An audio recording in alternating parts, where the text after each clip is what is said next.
Hello and welcome back. Another week, one of the last times we are doing this for this book.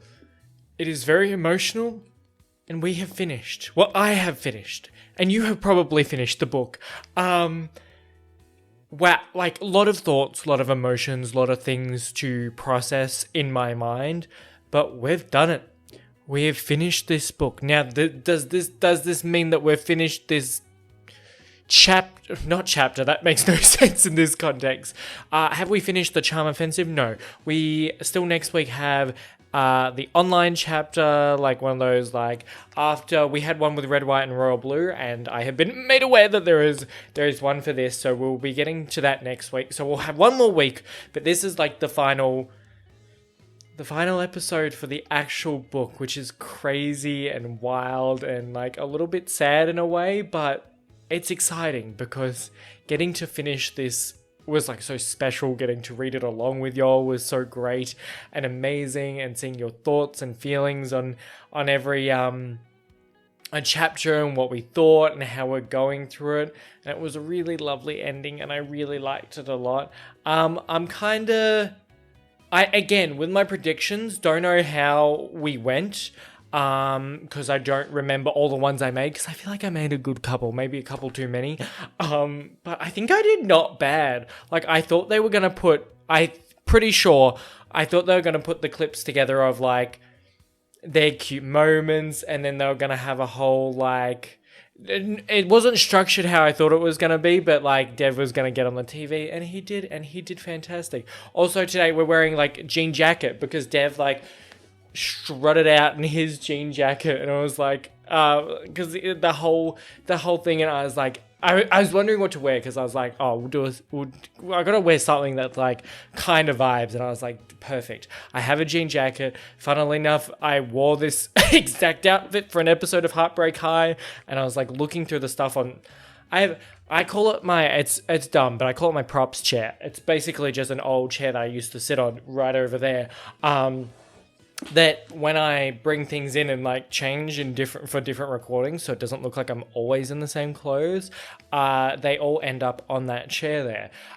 So there's like a pile of clothes there. Am I proud of not putting them away? Like, should I put them away? Yes. Am I proud of what I've done? No, I've just left them there. But that means I actually remembered to like get and put on the jean jacket, which is good. But oh, that's the only thing I wanted to say. We're going to do it a bit different. These chapter, and I'm going to see how I go. Obviously, I have the power. But I'm thinking for this last chapter, because it's not that long, we're just going to do it a bit differently. We're going to be a bit wild. We're going to be a bit crazy. I think I'm just going to read it all. It wasn't that long. I don't know if I'll do the, what's it called? It's the live finale I will read, and then the premiere. Maybe I'll read a little bit of that, because it wasn't actually like that long, either of them. Like, they're 2 chapters, but they're very tiny. I think that's how I'm going to do it, because we want to savor all this chapter. I think I was going to be like, I'll just read it all and then talk about it, but I'll forget things. So I'm just going to read, and when I feel like stopping to talk, I will. I hope we're okay with that. Usually, I mean, it's kind of exactly the way I do it. I've just kind of circled what excerpts I want to read and talk about. But this one's just going to be more free form. We're kind of having a chill time. We're finishing it off. Very emotional week. Very, like, happy week. Yeah, and I don't know if it's going to be, like, a long or a short episode, how quickly I read and what we're going to get into. But I just want to be, like, do something different, do something fun for the last one. It's more of, like, a very chill. We're gonna have a chill week this one for the last one of the book, and then again, I'm still thinking of doing. I've got to do some more research. I'll let y'all know definitely. If you don't see a poll or something next week when we do the bonus chapter, I'll tell you. I'm gonna do a bit of research into books, House of the Cerulean Sea. I've heard it's very good, and I'll figure it out. Okay, I know I sound like so unorganized. I am. Basically, I am. But aren't we all in life? No, most people aren't. But for this, I am. But I think either way, we'll figure it out. But we should get into it. I'm stalling. I'm really just stalling because I don't want to get into it. Like and subscribe. And the last chapter. The live finale. Can I Charlie. I should probably add that in. Can I please take off this fucking crown? Jules smooths out the crease in his purple tie, then tilts her head up at him. Absolutely not. I'm not even a prince anymore, he argues. I'm just a man, about to talk about another man, to another man, about a third man that broke my heart on national television. So, yeah, you can do that in a fucking crown. She stops grooming him long enough to fuss over his emotional state instead. Are you gonna be okay? Yes, Jules. Did you rehearse the questions I sent you? I did. And you know, if at any time you're feeling uncomfortable or need a break, all you have to do is, I know. You're really okay? I'm really okay. Which is like crazy and amazing because like we obviously want him to be okay, but the great thing is that Ever After's bloody changed. They're like, by the way, if you need a break, let us know. If you need anything, let us know. We're actually here to talk and listen and figure shit out and maybe not be complete pieces of shit and just let hell unfold on national TV. We still want hell to unfold, but like controlled hell. I like this new direction they're taking.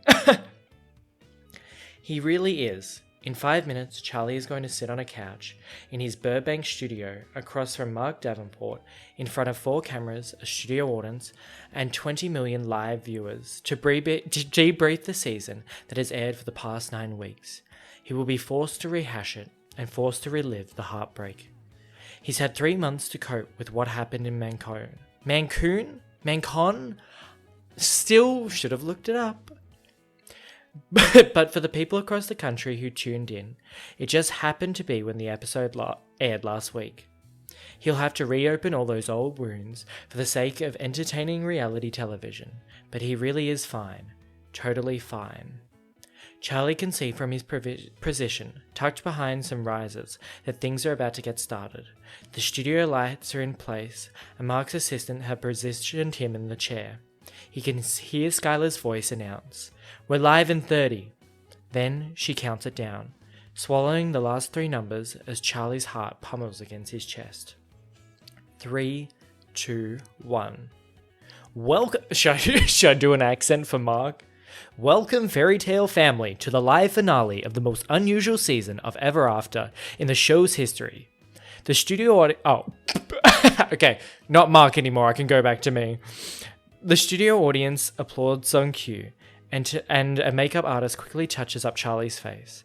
Tonight, we are going to sit down with our prince and see how he's been doing since filming ended unexpectedly in Mancon.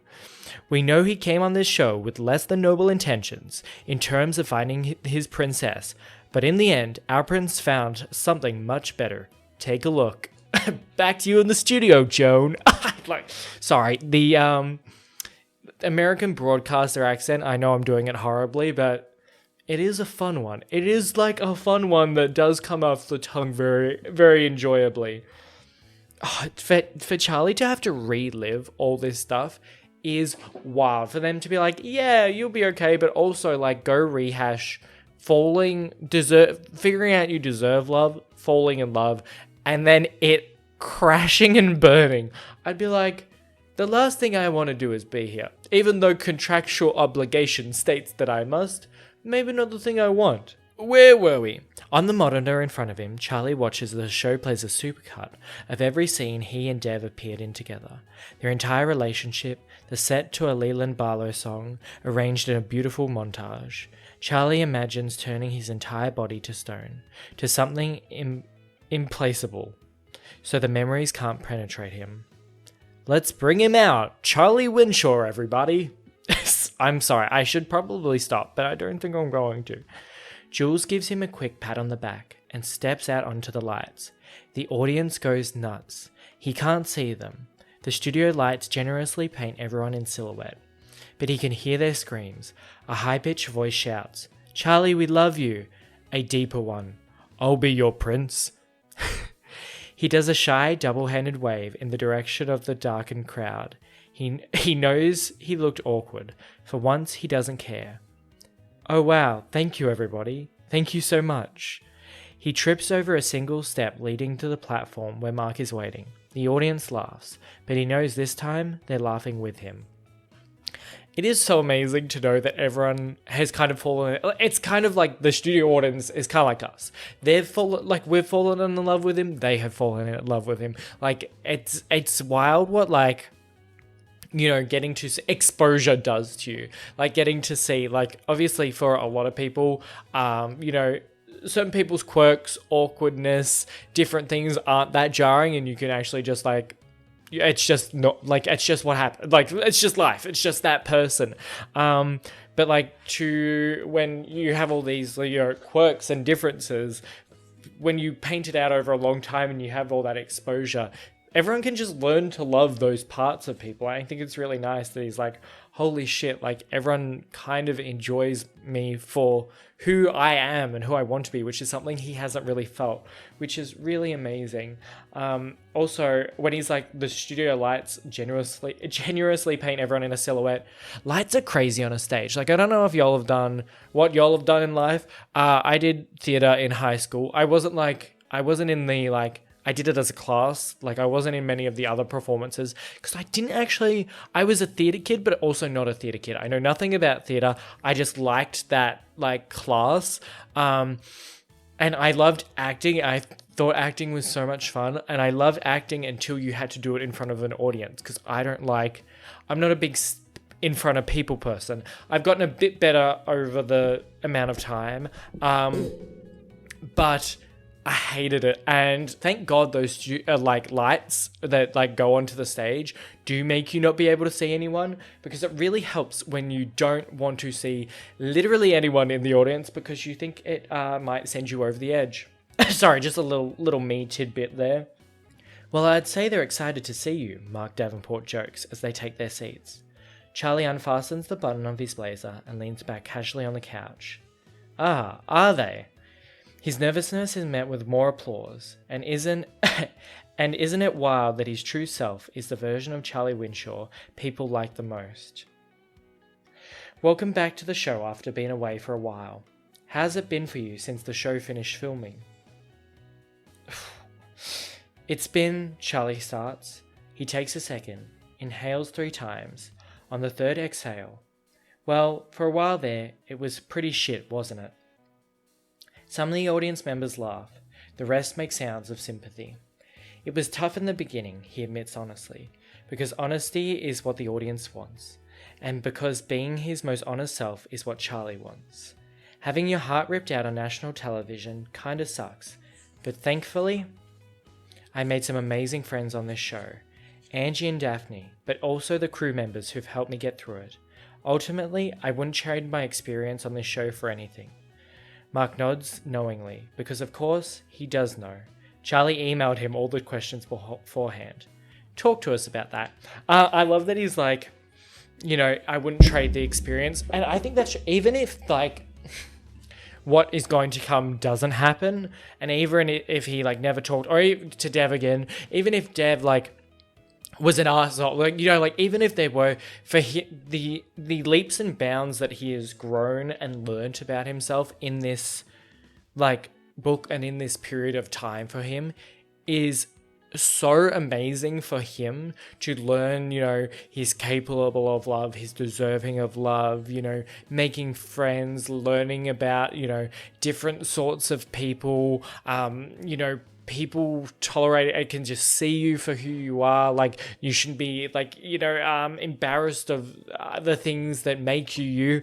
I think like he couldn't trade it. I think even if you remove Dev entirely from the situation, he wouldn't want to trade it at all. Even if he did fall, you know, like in any instance, if he had this sort of growth and stuff, I think it's so amazing. As you all know, Charlie starts, gesturing to the audience.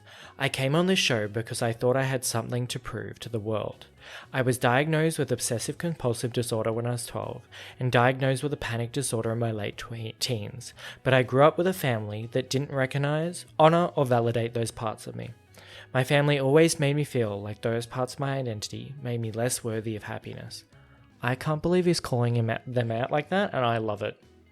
We never got to meet them, which was... I want a second book. I want a second book so bad. When I started my journey on this show, I wanted to convince the world that I'm someone that I'm not. But ironically, my time on Ever After helped me become my more authentic self. I learned that I deserve love, both platonic and romantic. The audience erupts in another round of boisterous applause. The feelings are his, but the words are mostly Parisia's, who sat on his living room floor with him 3 nights ago, helping him find the right way to express what it all meant.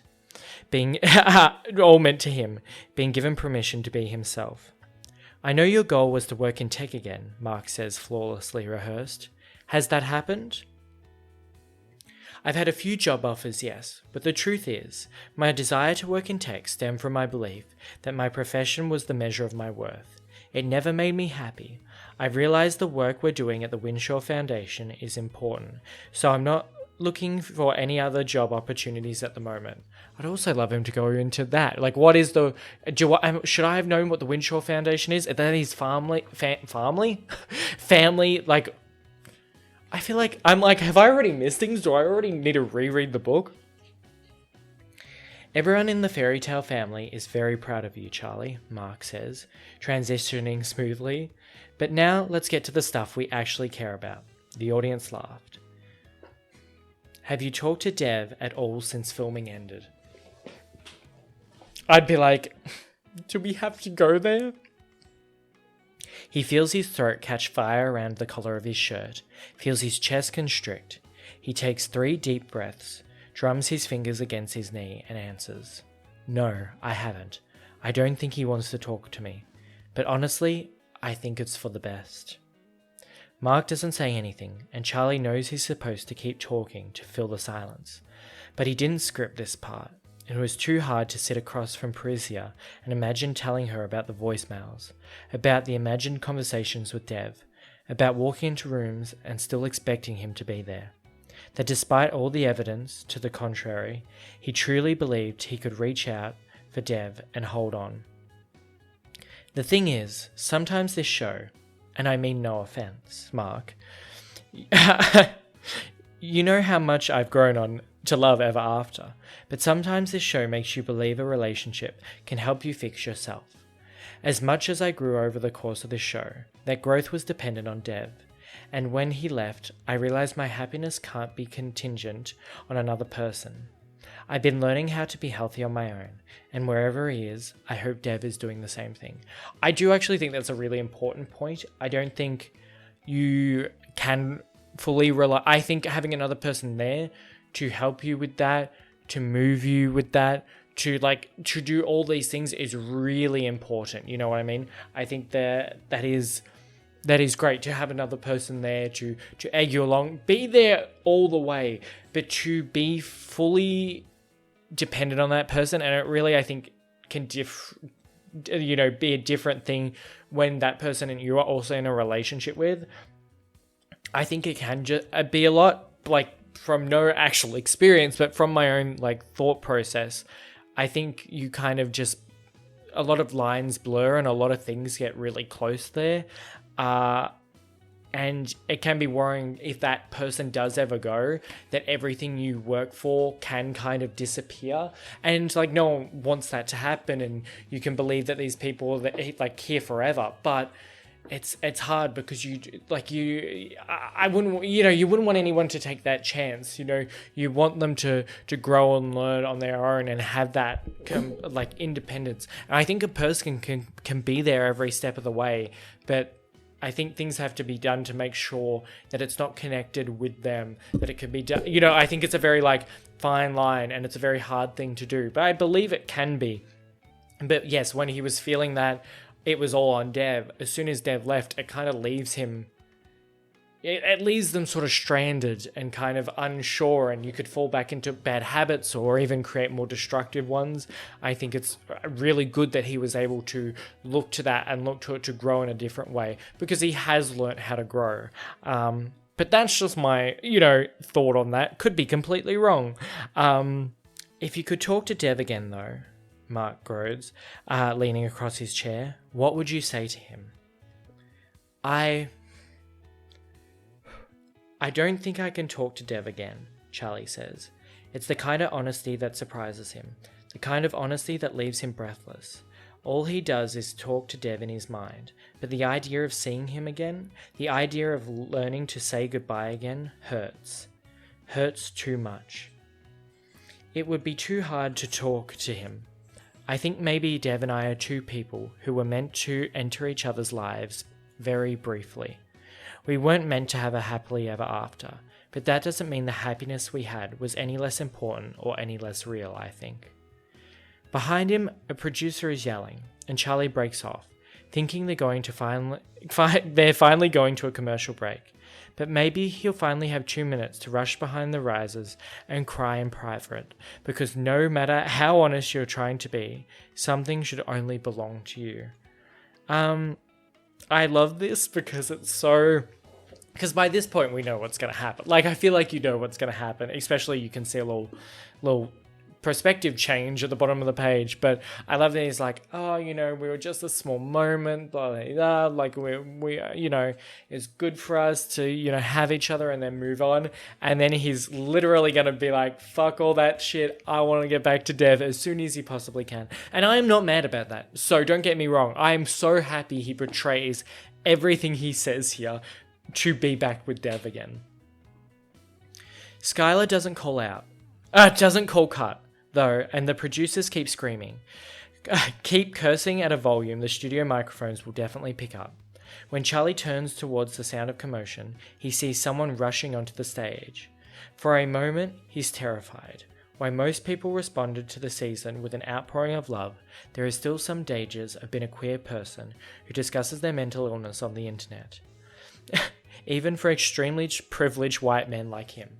He knows Angie and Daphne both have had to deal with much worse after the show aired. Well, this isn't quite how we planned to do this, Mark says with an edge of annoyance as he studies the man on set. The gatecrasher stops on the edge of the platform, and Charlie squints through the studio lights. He sees black skinny jeans and a ridiculously oversized jean jacket. It's Dev. I don't have an overly ridiculously sized jean jacket, nor am I wearing skinny jeans. If you can see my knee, I'm in shorts because this jean jacket is warm. Jackets are meant to make you warm, and it's killing me. But we have Dev, and I like reading this again. Reading it a second time is always so fantastic because I get to see different things. When we see, oh my gosh, where does it say it? When it's like, this person has like busted on the stage. That is the fight that we've been wanting Dev to have, and we go into it and why he. But just seeing that, like, for once, Dev has moved away, stopped things, ran, protected himself, protected them. But this is fight, like, and we go into it and he says he wanted to leave for a second, but then he ended up on the stage. But at that stage he made the decision to actually fight for their relationship, which is amazing. I don't think I can talk to Dev again. That's what Charlie said. That's what Dev feared. And he got on a plane as he sat in the back seat of a town car on his way to the studio. As he sat in the green room watching the man he loves talk about how happy he is without him. Why would Charlie want to talk to Dev again? After everything, why would Charlie ever want to see him? Dev, you keep getting in your fucking head. Obviously, he's not going to be over you already. Ooh, Dev, I love you. I want you just to be happy. Charlie said those words. I don't think I can talk to Dev again. And Dev stormed out of the green room. Part of him wanted to run outside and call a lift. He ended up on stage instead. And this is why I said he decided to fight. He's going to fight, and I'm so happy about it. He's like, no, I'm on this stage, and at least I'm going to say my piece. He's never been on this side of things before. The side of things is horrifying. The lights are too hot and too bright. Dev squints, trying to adjust. The audience is painted in shadows, and he stumbles 2 steps forward, freezes. Skylar is just off camera, swearing at him. The audience reacts to Dev's unexpected presence with a collective gasp, and Charlie slowly rises from the couch. He looks different. His hair is shorter in the front, and he's lost some weight, but it's more than that. It's the way he stands, so confidently, so unshakable, so certain of what to do with his arms. They are 30 feet apart, separated by the glossy studio floor, and 2 months of memory and 3 months of not talking. "Hi," Charlie says, breaking the silence first. "Hi," Dev says back. I'm so happy Charlie's got this newfound confidence. He breaks the silence. He's ready to go. He's ready to have what he wants. Oh, I love him. Everything is too silent and too still, and it turns Dev's brain to microphone static. He forgets everything he's meant to say. He's scripted this scene a dozen times for other people, but he has no idea what he's supposed to say as himself. When it's real, he says, "I know I fucked it all up." Then, shit, you can't say fuck on live television. Oh fuck. He rams his fist into the air and tries to take 3 deep breaths. He looks up and sees Charlie smiling from 30 feet away, and that smile feels like encouragement. He takes a step forward. "What I'm trying to say is, I'm sorry. I know you don't want to talk to me, but I feel like I owe you an apology at the very least." Deb takes another step forward, watches Charlie tense, and pauses. "I'm sorry I left without telling you, but it felt like there was no way for you to ever truly choose me, so I chose myself instead. I didn't think there was room for me, for us, in the world of ever after, but you rewrote all the fucking rules. Freaking rules." I love the distinction between his curses. He's like, "Oh, yep, gotta fix it up. Babe, who cares? This is already a mess and we're loving it." Dev stops talking and looks at Charlie. Looks at all of him. He gives himself a minute to appreciate the exquisite beauty of the man in a grey suit, in case it's his last chance. The minute stretches. Dev doesn't move, and Charlie doesn't move, and it feels like there are no cameras. There is no audience, no Skylar swearing into the headset, or Mark Davenport looking gleeful in his chair. There is just Charlie, just Dev. Charlie shatters the moment. This sounds more like an excuse than an apology. "Can't it be both?" Dev shrugs sheepishly. Hope he can somehow charm his way out of this public embarrassment. Then again, he embarrassed Charlie publicly when he left, so maybe this is exactly what he deserves. "I'm sorry I gave up when things got hard. I'm sorry I didn't see another way for our story to end. But I'm not sorry I left, because I needed to learn to take better care of myself." True, real, seen, heard, love. Dev, I do agree. That is one point I will agree. I wish you didn't leave or have to leave, but I think that is a good thing for you. And I think that'll be better for you two both moving forward. "I know," Charlie says. He takes a step forward. So Dev takes a step forward, and now Charlie is about 2 Dev lengths away. "So is that the only reason you came to speak to me in front of 20 million viewers? To apologize?" Oh, look at him fucking making jokes. He wants to say yes. He wants to smile and laugh it off. To be fun Dev. Charlie doesn't want to talk to him. And it would be so much easier to slip into that old way of being, like he slipped into this jean jacket. To hide his heartbreak behind an indifferent smile, because there is nothing more terrifying than standing up in front of the world and declaring that you deserve love. But then he thinks about what Jules said. Maybe this show is bullshit. Maybe. Okay, definitely. Fairy tale love is not real. Charlie Winshaw is not Prince Charming, but he's still pretty damn special. And maybe Dev deserves to be on this stage anyway. Maybe they both do.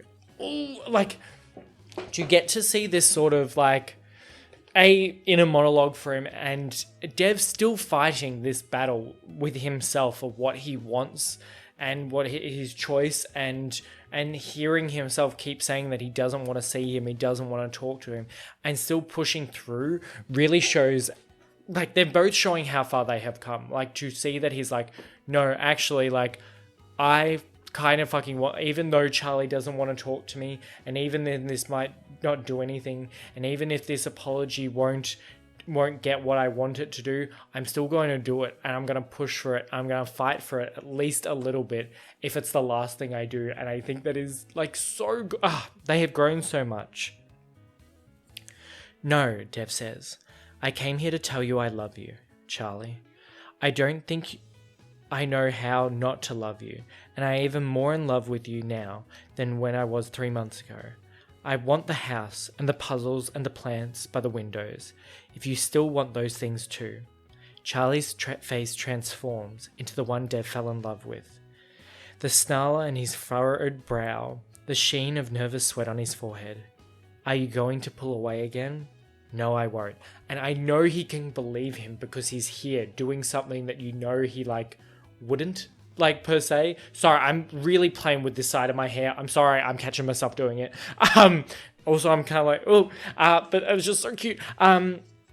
You can tell by where he is and what he's doing that he's like, shit, maybe he won't pull away. He's actually fighting for this. He's shown up. It's crazy.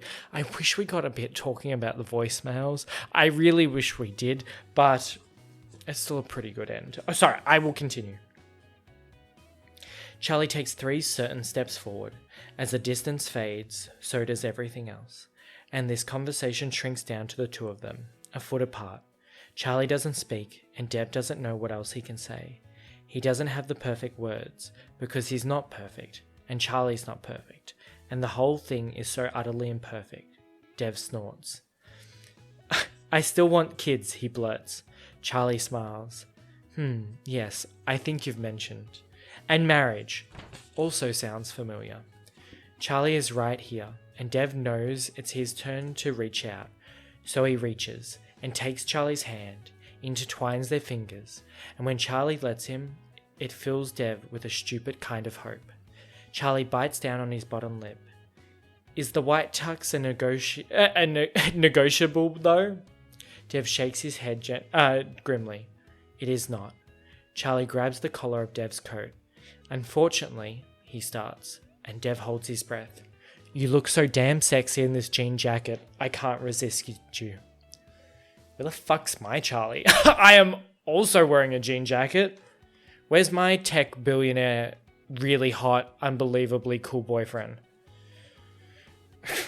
Dev has it all. Dev is such a bitch. Dev doesn't know what he has. I'm jealous of Dev. I'm jealous of them both. I hate them both. You know what? We're not finishing this book anymore. I'm alone. Sorry, I've gone on a weird tangent. They hurt my soul. It's because I love them so much. All hate really comes from love and jealousy, does it not? The tension breaks in his chest and Dev laughs, truly and fully for the first time in 3 months. That is the reason I wore it, obviously. Dev is so hopeful, he feels like he's choking on it, and he leads forward an inch, the smallest of tests. Charlie meets him more than halfway, pushes himself up on his toes, and kisses Dev on this show about fairy tale love, in front of Mark Davenport and a live studio audience, and 23 million viewers. He kisses Dev with both hands, and with teeth and with tongue, and Dev kisses him back, with I'm sorry, and I love you, and I promise. Kissing Charlie is like all the pieces of himself coming together, confident and sure. Kissing Charlie is like the scene at the end of the movie, and it's nothing like the scene at the end of the movie. And he wants to spend the rest of his life telling Charlie what he needs and being what Charlie needs. I love you, Charlie. He tucks the words into the hollow base of Charlie's throat, just for the 2 of them. All of you. Charlie leans back so he can see Dev's face. I love all of you too. Then kisses him again, deeply and tenderly, like he did in the shower in Bali, and as if Dev is something precious and rare. Well, fairy tale family, Mark Davenport interrupts, probably to keep the kiss on the side of primetime television standards. There you have it. Our Prince Charming did manage to find love, and now there's just one thing left to do. Mark Davenport reaches for something besides his chair, then rises and moves towards them. He's holding a royal blue pillow with something glistening atop in the studio lights. Dev covers his face and his hands. Oh my god. There is only one way this season ends, Mark Davenport says, and he hands Charlie the pillow holding the crown, a twin one of the one on Charlie's head. It's the final tiara, the crowning ceremony that there never was, here, on this stage, in this studio, with 2 men. Dev knows it's all stupid, grown adults playing at fairy tales, but he feels 10 years old again, watching for the first time. Please don't laugh, Charlie says, his tone serious, even as his face breaks into a ridiculous grin at the absolute absurdity of it all.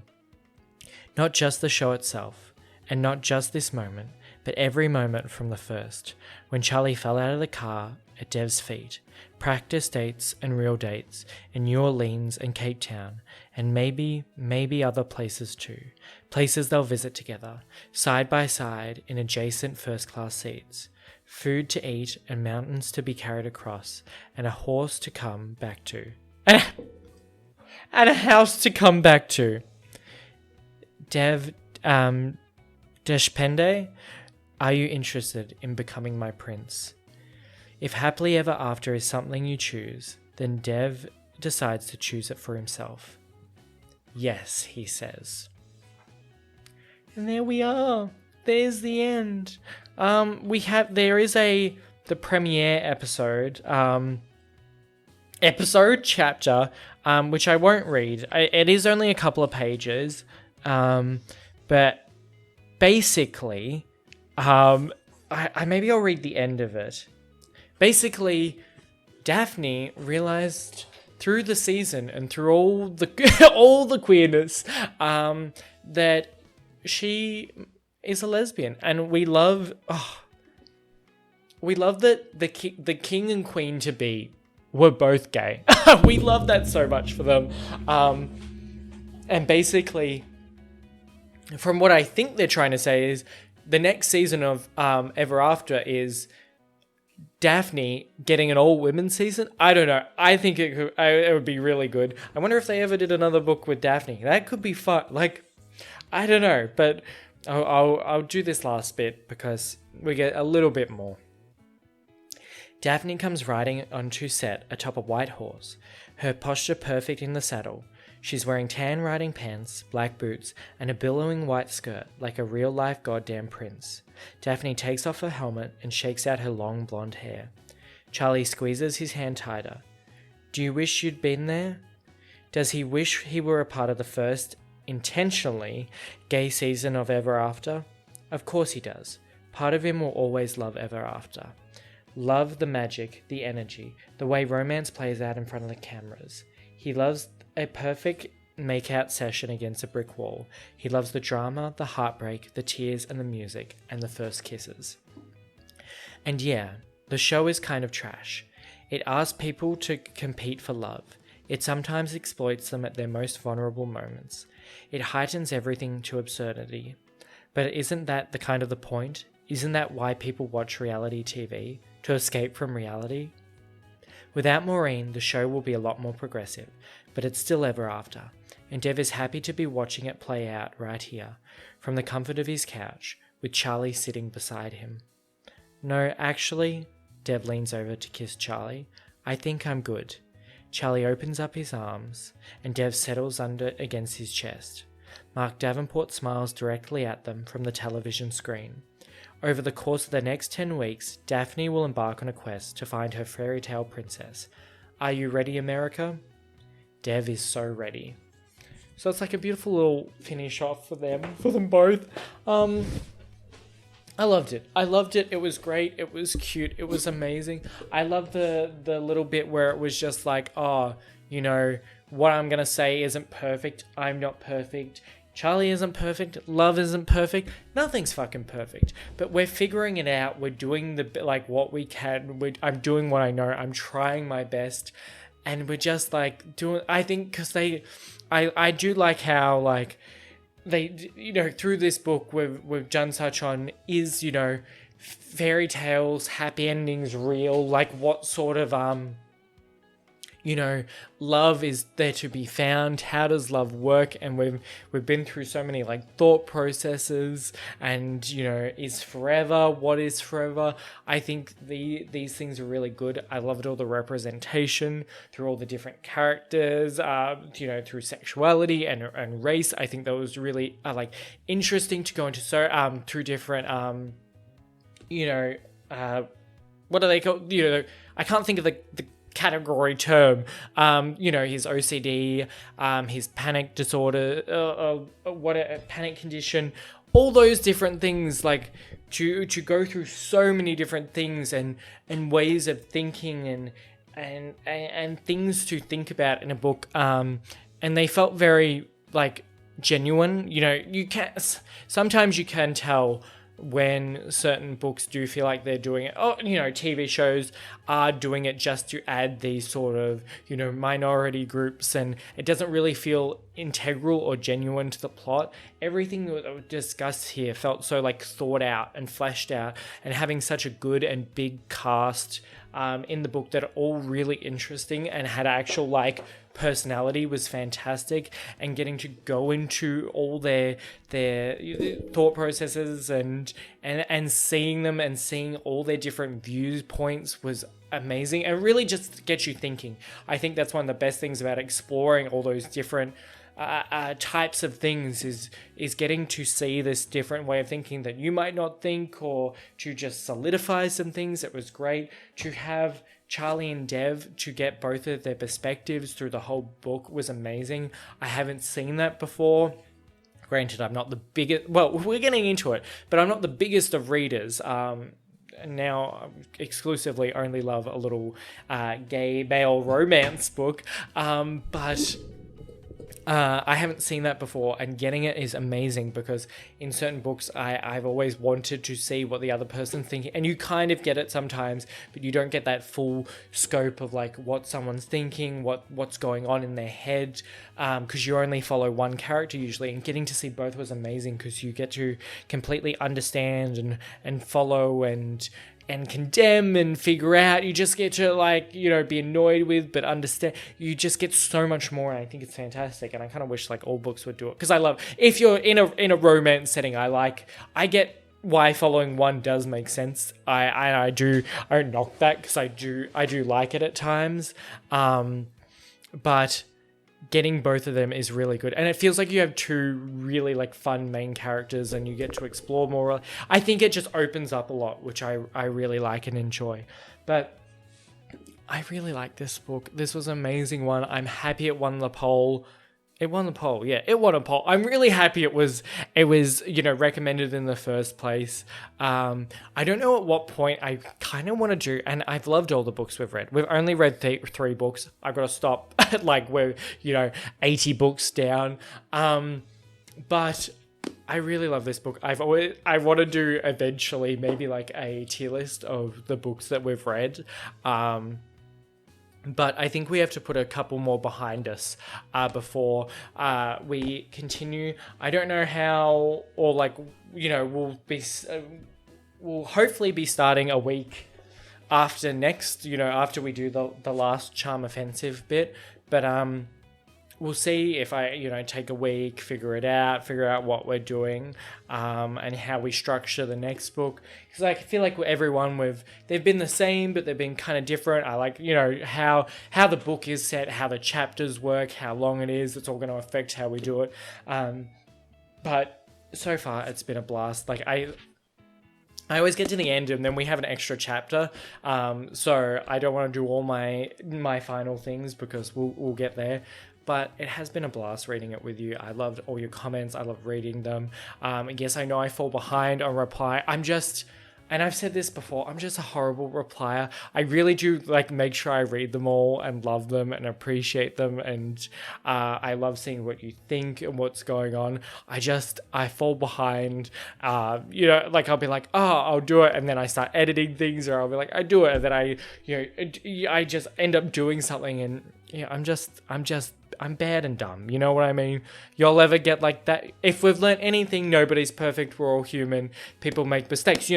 All the book lessons. But I love all the comments. And I love just getting to read it along with you. If you've read it before and you're coming back and we get to do it together, and maybe you get to pick up something that you didn't think of like a time before, or get to hear something again and be like, oh, maybe this, or, if you've actually picked up the book and started reading along with me every week. I know a couple of you do that. I love those comments too, to be like, I'm reading along with you for the first time. It's so cool to see that we get to go on that journey. it's a blast. And I am being sappy, but we just read a very, book about that sort of shit. So all the sappiness on the dating show. But it was really good. And we'll end it here. We've still got, next week's chapter. I can't wait to get to it, see what it is. I don't know how long it's going to be. If it's a short video, short week, it'll be fine. We'll still enjoy it nonetheless. But for now, I hope you enjoyed and are having a fantastic day. And I hope to see you in the next one.